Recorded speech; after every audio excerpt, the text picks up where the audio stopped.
Сотрудничаете ли вы с остальными активистами? Пока что я активно не сотрудничаю с остальными активистами, так как мы живем в разных странах, не ведем активность и ведем активность в разных сетях. Зато мы друг друга поддерживаем на общих платформах, что уже немаловажно. В будущем, я надеюсь, когда у нас в городе возникнет активное прусскоязычное сообщество, возможностей для сотрудничества тоже будет больше. Каким вы видите будущее прусского языка через 10-20 лет? Я очень надеюсь на то, что через 10-20 лет прусский язык получит официальный статус на всей территории исторической Пруссии, включая Вармийско-Мазурское воеводство в Польше, Клайпедский край в Литве и нынешнюю территорию Калининградской области. Еще я надеюсь на то, что этот язык наконец будут изучать в школах, потому что все возможности для этого есть, и разработать школьную программу учебников даже для начальной школы можно уже сейчас. Могут ли школы помочь в сохранении прусского языка?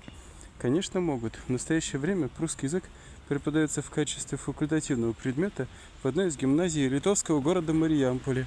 А для преподавания его в школах, помимо административного ресурса, нужно соблюсти два условия: наличие преподавателей со знанием прусского языка и учебников для начальной школы. Как только количество носителей прусского языка достигнет соответствующего уровня, я думаю, что и прусские школы тоже появятся. Как вы думаете, становится ли прусский язык все популярнее?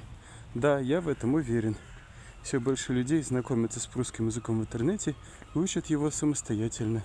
Несмотря на отсутствие полноценных учебников, прусский язык уже стал интернациональным языком, и сотни энтузиастов из самых разных стран предпринимают все больше усилий для его возрождения.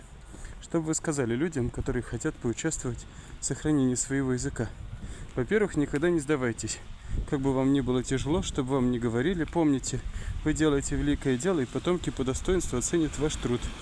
Делайте то, что в ваших силах, заряжайте других людей своим энтузиазмом, подключайте к своей деятельности как можно больше людей, выходите на разные социальные сети, не стесняйтесь говорить о себе публично, заявляйте о себе на широкую аудиторию. И помните, все у вас обязательно получится. Есть ли у вас любимое слово или выражение на прусском языке? Что оно означает?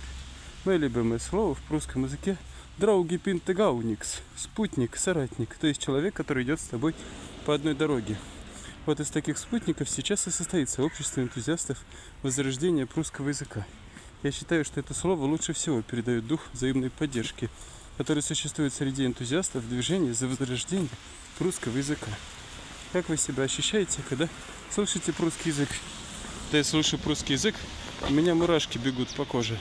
Я сразу понимаю, насколько мне это сейчас близко. Я даже ловлю себя на том, что думаю на прусском языке, и уже по необходимости перевожу себя на английский или на русский язык, в зависимости от того, с кем я сейчас общаюсь.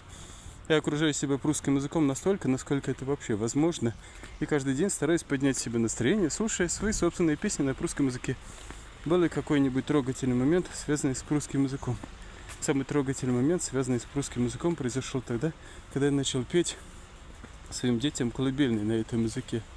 Для меня это не просто способ медитации в конце дня, а прежде всего возможность успокоить детей звуками любимого языка.